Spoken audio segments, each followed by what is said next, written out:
Hello there. Gas and electricity costs are skyrocketing, and pubs in the UK are in danger of dying out. In England and Wales, the number of pubs has already fallen to a record low of 40,000.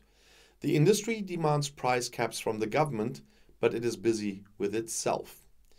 Christmas dinner in the pub. For many Britons, this is part of the tradition over the festive season. But if you believe the results of a survey by the industry journal The Morning Advertiser, it could soon be a thing of the past in many places.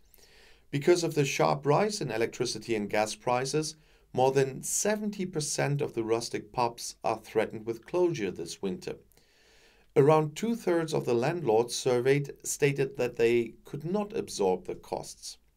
There's already talk of pubs dying out, the report says. The warning of the British Beer and Pub Association sounds similar. They published a letter on Tuesday urging the government in London to take action to save pub culture. The pubs would have to struggle with a fourfold increase in their energy costs compared to the time before the pandemic. Without prompt and substantial government intervention, a huge number of pubs will have to close their doors forever, reads the letter, which was also signed by the chief executives of several major pub chains and also breweries. According to the association, the entire supply chain is under a lot of pressure.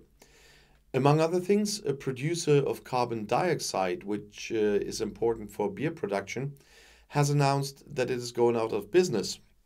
And that's also due to the difficult market conditions.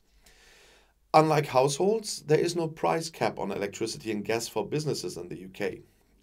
The British government is currently unable to act fully at least, due to the ongoing race to succeed Prime Minister Boris Johnson. The association calls for an energy price cap for smaller companies. Without immediate government support to the industry, we face a prospect of many pubs not being able to pay their bills, jobs being lost, and many venues closing across the country, said Green King is the pub chain, and the chief Nick McKenzie. It would mean all the efforts to keep pubs afloat during the pandemic would have been in vain, he says. Pub culture in Britain, once the social hub of many villages and boroughs, has long been in decline. A new low was only reported in July, when the number of pubs in England and Wales fell below the 40,000, as I mentioned.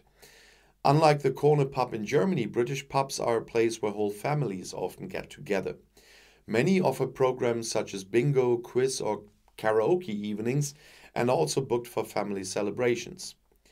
In addition to skyrocketing energy costs, the UK beer industry is bemoaning falling consumer spending and also bottlenecks and carbon dioxide emissions. The industry is demanding lower VAT rates and corporate taxes. The Society of Independent Brewers has warned the government they must not delay announced reductions in levies on beer bought in pubs.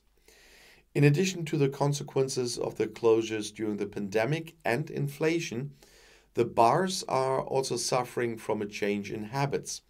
More and more people drink their beer, also for cost reasons, on the couch at home instead of in the pub on the corner.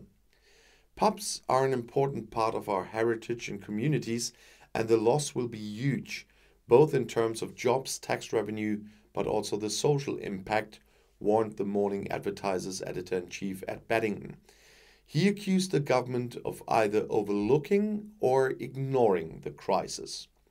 And I'll see you in my next video. I'll be back.